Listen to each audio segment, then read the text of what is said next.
අපි බලමු නිවන. නිවන කියන වචනේම අපි වරද්දගෙන තියෙන්නේ. නිවන කියන එක මහා මේ කවදාවත් ළඟා කර ගන්න බැරි නිකන් ඈත තියෙන දෙයක් විදිහට තමයි හිතන්නේ නේද? මහා බලයක් යොදලා එළියේ ඇතුළට ගන්න ඕන දෙයක් වගේ නිකන් මේ එළියේ මහා මෙරක් අතෑරලා දාලා මේ ලොකු අපරාධයක් කරගෙන තමයි නිවන් දකින්න වෙන්නේ කියන එකක් තමයි මිනිස්සුන්ගේ නිකන් හිතේ මේ තේරුම් අරන් තියෙන්නේ. නිවන කියන්නේ අයියෝ ඇතුලේ තියෙන ගින්න නිවා ගන්න එක නේ. නිවන කියන්නේ ඇතුලේ. හැබැයි ඒක හරි විදියට නිවෙන්න ඕනේ. අපි වෙන දේවල් දාලා නිවා ගන්න එක නෙමෙයි. හරි විදියට සදාටම නිවෙන විදියට කටයුතු කිරීම තමයි නිවන කියලා කියන්නේ. ඒ කියන්නේ මේ තරස්තරලවන්න කෙලින්ම නිවනට බහිනවා. අතන රත් කළා මෙතන රත් කළා වෝමක් කළා කඳ රත් කළා අරක රත් කළා ඔළුව රත් කළා හිත රත් කළා එහෙම ලබා ගන්න එකක් නෙමෙයි. රත් කරලා ලබා ගන්න එකක් නෙමෙයි. නිවන කියලා කියන්නේ නිදහස් වුණා කියන්නේ. කොතනින්ද? සකස් වෙන සිතෙන්. මේ මොහොතේ සකස් වෙන සිතෙන් නිදහස් වෙන එක. එවෙලට සකස් වෙන සිතෙන් නිදහස් වීම. දැන් වෙන්නේ සකස් වෙන සිතේ අපි පළපදියම් වෙලා ඉන්නේ. මේ මොහොතේ සකස් වෙන සිතේ පළපදියම් වෙලා ඉන්නේ නේද? ඒකේ ඇතුලේ නේද ඉන්නේ. අන්නේ සිත දිහා මේ එබිලා බලන්න කියන්නේ වෙන දෙයක් නෙමෙයි ඒක තේරුම් ගන්න කියන එක. එබිලා බලන්න බෑනේ නේ. මේ වචනත් වරද්දගෙන ඉන්නේ. මේ වචන වලින් කියන්නේ දැන් අපි එබිලා බලන්න කියලා කිව්වොත් මේව කළා එළියේ බලන එකක් ගැන නේද හිතට එන්නේ නගලා. නේද? ඒක නෙමෙයි මේ එබිලා බලන්න කියන්නේ තේරුම් ගන්න මේ සිත හඳුනා ගන්න ඉස්සෙල්ලා හඳුනා ගන්න පාය හිත නේද? හිත හඳුනාගත්තොත් තමයි Tamanට හිත දකින්න, හිත විග්‍රහ කරගන්න, හිත අවබෝධ කරගන්න පුළුවන් වෙන්නේ. අන්න ඒතර ඒ පළවෙනි ස්ථානයේ මම කියන්නේ චුට්ටක් මතක් කරලා දෙන්නේ. එතකොට සිත හඳුනා ගන්න නම් සිත කොහෙද තියෙන්නේ කියලා හොයාගන්න ඕනද නැද්ද? සිත කොහෙද තියෙන්නේ කියලා හොයාගන්න වෙනව නේද? එතකොට සිත හොයාගන්න නම් සිත පිළිබඳව තමුන්ට නිවැරදි දැනුමක් ඉස්සෙල්ලා අවශ්‍ය කරනවා. එතෙන්ට යන්න හොයාගන්න නේද? එතකොට අපිට මෙන්න මේ සිතුවිලි කියන ස්වභාවය තමයි අපිට හඳුනා ගන්න වෙන්නේ ඉස්සර වෙලාම. පළමුවෙන්ම Tamanට සිත කියන එක දකින්න, සිත කියන එක තේරුම් ගන්න යන්න නම් අපිට යන්නේ සිතේ ස්වභාවය, සිතුවිලි වලින් ගොඩනැගෙන සිතේ ස්වභාවය ඉස්සෙල්ලා තේරුම් ගන්න ඕනේ. සිතක් සකස් වෙනවා කියන්නේ මොකද්ද කියලා ඉස්සෙල්ලා තේරුම් ගන්න ඕනේ. එතකොට සිතක් සකස් වෙනවා කියලා කියන්නේ මෙන්න මේ විදියට මෙන්න මේ සමීකරණයට අනුව සිත සකස් වෙනවා. ඉතින් අපි ඒකත් පැත්තකින් තියමුකෝ. මේ පහහරා මම මුල දුට්ට හරිද? මේ පහහරා ඇහැට රූපයක් දැක්කා කියන්නේ මොකද්ද? ඇහැට රූපයක් දැක්කා. මං එයාව දැක්කා. දැක්කා කියන්නේ මොකද්ද නේද? මොකද්ද උනේ?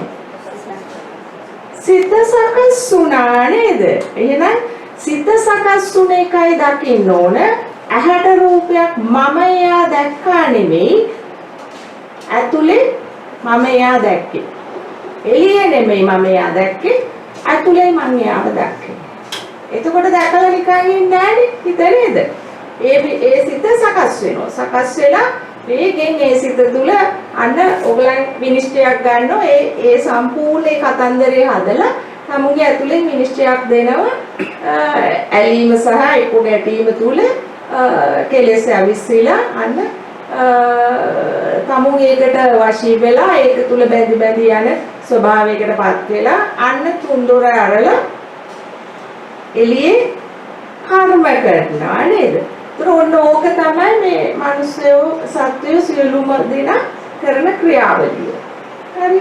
එතකොට අන්නේ ක්‍රියාවලිය පිළිබඳව තමයි අපි දැන් මේ සිත පිළිබඳව දන්නවා කියන සිත පිළිබඳව අවබෝධ කරනවා කියන කාරණාව සිද්ධ වෙන්නේ අන්නේ සිද්ධිය. දැන් අපි මේ එකින් එක අවබෝධ කරගන්න උත්සාහ කරන්නේ. හරි.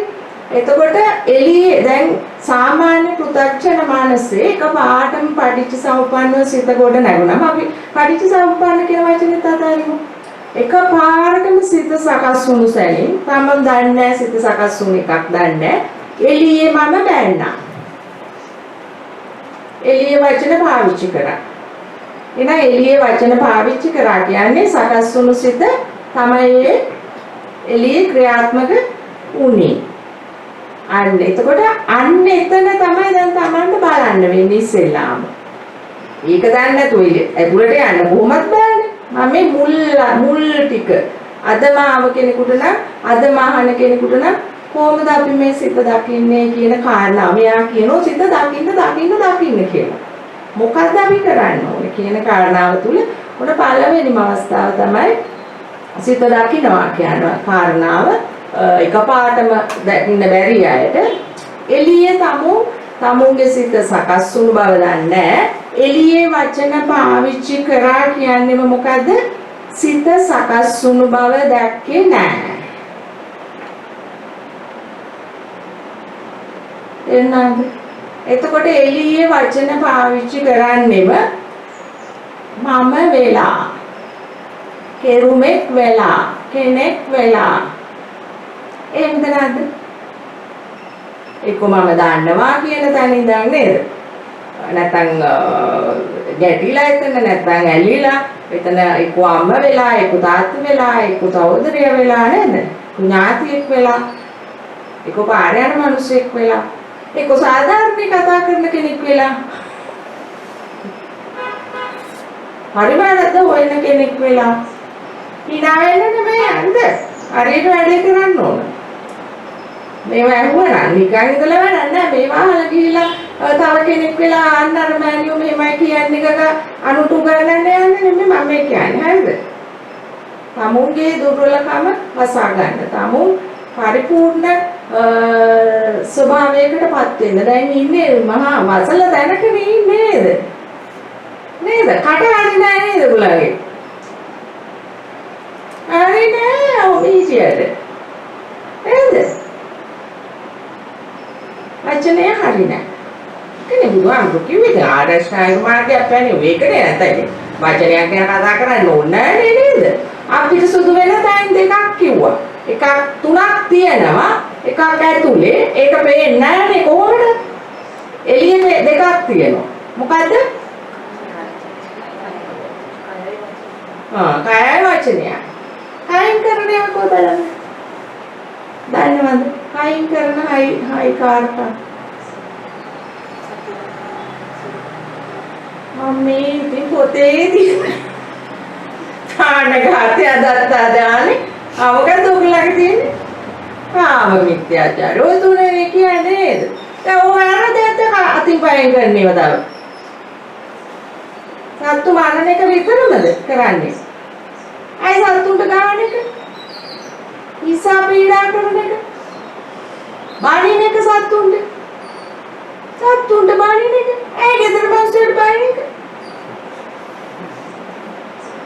අපහාස කරන එක? ඒවත් ඉසා පීඩා නේද? නේද? ආරයන් මිනිස්සුන්ට නින්දා අපහාස කරන එක? සත්තු හිංසා.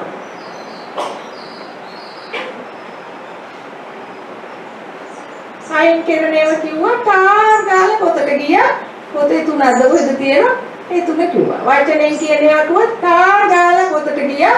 වචනෙන් වෙන ඒවා හතරක් තියෙනවා. ඒක කිව්වා. හැබැයි ඔක්කොම ටික කරනවද නැද්ද? නැසර. අවසියෙන් ඉන්නකොට නොකරිය හරි නෑනේ නේ. අවසියෙන් ඉන්නකොට කෙරිලා. පොත බලන්නේ නෑනේ. පොතේ තියෙනවත් නෙමෙයි කරන්නේ ඉන්නේ. එළියේම මරන්නේ නෑනේ හැමෝම. ඒකට නොමර මරන්නේ. අනුන්ට නින්දා පාස් කරන්නේ. අනුන් ගැන හොයන්නේ. නැද්ද? එහෙමද? අනුන්ගේ ඕපදූප හොයන්නේ. අරයා මරන්නේ කොහමද? මෙයා මරන්නේ කොහමද? එන ගහන අපරාධෝ ඕකුන්ට නම් හොඳක් වෙන්න එපා. දැන් මේවා මොනවාද? මේවා? ඒවා ඉතින් නෑනේ මෑණියෝ පොතේ තියෙන ඕවා නෙමෙයිනේ අපි මේ සමාජය හදන්න ඕනේව නේද? ඒව නෙමෙයි අපි කියන්නේ මේ. එහෙමද? එහෙම නම් ඉතින් සසර යන්න පුළුවන් බලන්න කාටද? මේවෙත් බෑ. එතකොට මුනිවරු වෙන්න බෑ. අනුන්ගේ දෙයක් කිව්වනම් මුනිවරේ දෙයක් නැත්නම් මොන ඇඳුමින් හිටියත් අනුන්ගේ වරද්දක් කිව්වනම් එයා මුනිවරේ නොවේ. බුදුරජාණන් වහන්සේගේ මේ නිර්වාණ මාර්ගයේ ගමන් කරන කෙනෙක් නෙමෙයි. තේරුණාද? අන්නේ එතකොට අන්න ඒ පිළිබඳව තමන්ට යම්කිසි දැනුමක් ලැබෙනකොට අන්න ටිකක් මෙතන පොඩි බ්‍රේක් එකක් ගහන්න පුරුදු වෙනවා. පොඩි බ්‍රේක් එකක් ගහන්න පුරුදු වෙනවා. අන්කුවේ අන්න මගේ පැන්න හැටි. අන්න පොඩි බ්‍රේක් එකක් ගන්න. අන්නේ බ්‍රේක් එක හරිම වටිනවා. ඊට පස්සේ පුළුවන් ඇතුළට යන්න. ඒ බ්‍රේක් එක ගහගන්න පුළුවන් වුණොත් එතනින් පිළිම තමන්ට ඇතුළට යන්න පුළුවන් සිත දකින්නවා කියන කාරණේ. එතකොට මේ සිත දකින්නවා කියන කාරණේ එන්නේ මෙන්න මේ භවය කියන තැනදී තමයි අලුත්ම කෙනාට දකින්න පුළුවන් වෙන්නේ මේ භවය කියන තැන. මොකද භවය කියලා කියන්නේ කර්ම කරන තැන. කර්ම කරන තැන. දැන් ඒ අන්තිම තැන අපි මේ විදර්ශනාව පටන් ගන්න තැන. සිතේ සකස් වීමේ අන්තිම තැන අපි විදර්ශනාව කරන්න පටන් ගන්න පළවෙනි තැන ස්ටාර්ට් එක. අයියෙන් සිත ඔක්කොම සකස් වුණාට පස්සේ පය වැඩේ කරන්නේ කොහොමත් ඒක සකස් වෙනවනේ කොටස් ගාලා. එතකොට සිත සම්පූර්ණයෙන්ම සකස් වුණා. දැන් අපි පටන් ගන්නවා ඒ අවසාන ප්‍රතිඵලය ළඟ ඉඳලා උඩට යන්න. එතකොට අපිට යන්න බෑනේ මේක නේද? එතකොට අන්න අපි භවය තැන භව දුක. අන්න දැන් අර දුක, පීඩාව. දුක කිව්වම අnder කඳුළු සලන එකක් විතරක් නෙමෙයි. ඒවත් තියෙනවා. නමුත් මේකේ ගැඹුරු අර්ථයක් දුක කියන්නේ මේ පීඩාකාරී බව, මනස නොසන්සුන් වෙන එක, අකුසලයට පොළඹවන ස්වභාවය, අර කාය වචනය පොළඹවන ස්වභාවය, ඒව තමයි මේ දුක. ඒ දුක නැති කරගන්න තමයි ඒවා කරන්නේ.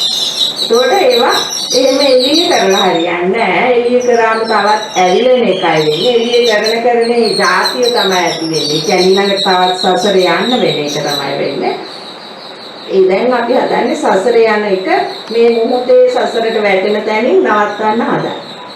මේ මොහොතේ සසරට වැටෙන තැනින් භවය ළඟින් අපි දැන් මේක නවත්තන්න හදන්නේ. තේරුණාද? ඒකට භවය කියන්නේ අන්න අපිට දුක දැනුණු තැන. බලන්න හරියට බුදුහාමුදුරුවෝ ලස්සනට ඒක කියලා දුන්න දුක්ඛාර සත්‍ය. අන්න දුක තියෙන්නේ මෙතනයි කියලා තමුන්ට හරියටම තේරුම් යන ස්වභාවයට දැන් එන්න ඕනේ. පළවෙනි අධ්‍යයනයේ ඉන්න අය. හරිද? මුකුත් දන්නේ නැතුව ඒ කටවාචාල කියෝ ඉන්නේ කට්ටියට තමයි මේ පළවෙනිම එක.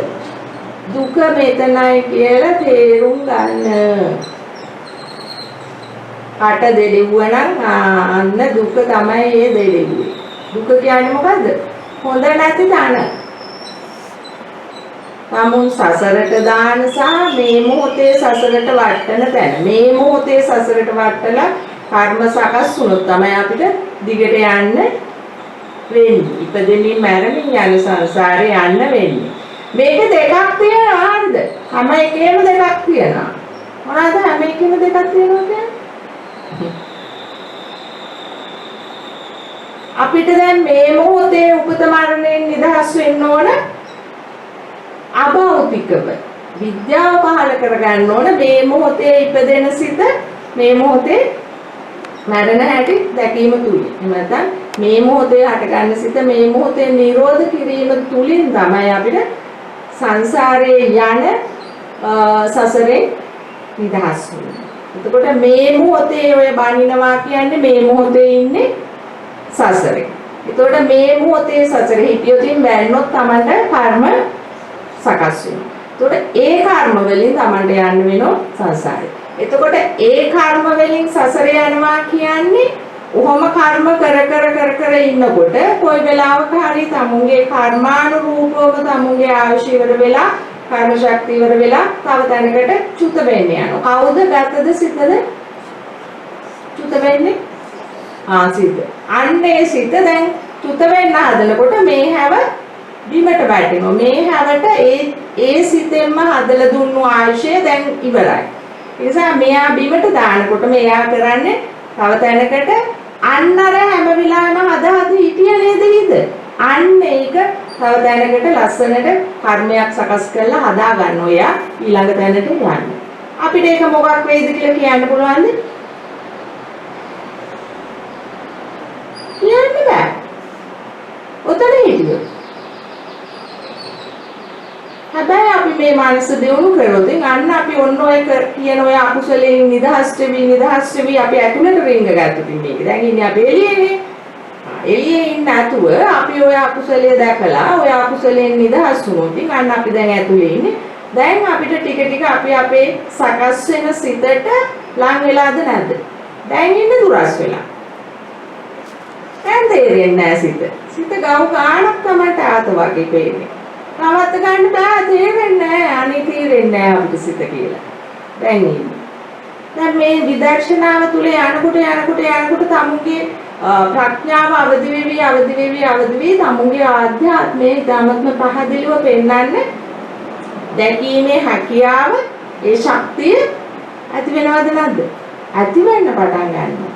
ඒව තමයි අපි මාර්ගඵල විදියට ඔය සෝවාන් සකෘදාගාමි අනාගාමි අරහත් කියලා කියන්නේ අන්න ඒවා. නැතුව මේ ඒවට අම්මෝ කිසි කාලයක ලං වෙන්න බැරි ඒව බුදුහාමුදුරුවෝ ඕවට මේ කල්පෙදි ලං වෙන්න බෑ කිය ඒවා මේ සාදු ගග මේ අනේ නිවනම දකිත්වා නිවනම වේත්වා ගග ඉඳලා හරියනවද මේ ඔයගොල්ලෝ කියන වචන මම දාන පෝස්ට් එකට නිවනම වේත්වා මට ඉතින් මං ඒක දිහා බලලා හවුදද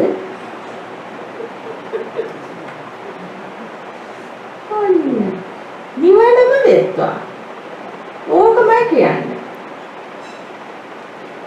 ඔයගොල්ලොත් එහෙම නේද? නිවන් සැපම ලැබේවා. නිවනම වේත්වා. ඔය හොයාගත්ත එකක් දන්නේ. ඉතින් එහෙම වෙන්න එපා. එහෙම බොරු රූකඩ බෞද්ධයෙක් වෙන්න එපා. මේකේ විද්‍යාත්මකව සිද්ධ වෙන ක්‍රියාවලිය බලන්න වෙනවා අපිට. මේක මේ එළියේව කියව ඉඳලා හරියන්නේ නැහැ. නිවනම වෙත්වා කියලා. බොරුවට කියනවා අනිත් පැත්තට කරන්නේ මෙයා කරවන්නේ යාට කියලා වෙන ගන්න වැඩ. මෙයාම කියනවා නිවනම වෙත්වා කියලා. ලේසිපාසු එක්කෙනෙක් එක්ක නෙවෙයි ඔයගොල්ලෝ ජීවත් වෙන්නේ. මෙයාම කියනවා නිවනම වෙත්වා කියලා. මෙයාම කියනවා සතර පායට යන වැඩ මේක කරපන් කියලා. මෙයාම කියන්නේ කවුද? ඔය ඇතුලේ ඉන්න එක. ඉතින් එයා රැකරක ඉඳලා හරියනවද? එයා හොඳ එකේද? සාමෝගේ සිත හොඳයිද? හොඳ කොටසක් තියෙනවා හැබැයි. ඔයගොල්ලෝ ඒ කොටසට යන්න කැමති නැන්නේ. හොඳ කොටසට යන්න කැමති නැහැ. නරක කොටස තමයි ඉන්නේ. එහෙමද නැද්ද? එහෙම තේරෙනවද මාත් කියන්නේ ඒවා? හොඳ කොටස රැහිලා තියෙන්නේ නරක කොටසේ. නරක කොටස අයින් කරොත් තමයි හොඳ කොටස එන්නේ. හැබැයි නරක කොටසෙන් අයින් වෙන්න එයා දෙන්නේ නැහැ. ඒකම රඳවගෙන ඉන්න කැමති. හොඳ කොටසක් තියෙනවා කියලා පෙන්නන්නෙත් නෑ යා. ඒ පැත්තට යන්නවත් දෙන්නේ නෑ. නරක කොටසමයි තියලා තියෙන්නේ. ඉතින් මොන දේ කරත් මේ සිත දකින්නේ නැතුව කවදාවත් ඒ නරක කොටසෙන් අයින් වෙන්න බෑ. මොන දේ කරත් නරක කොටසෙන් අයින් වෙන්න බෑ.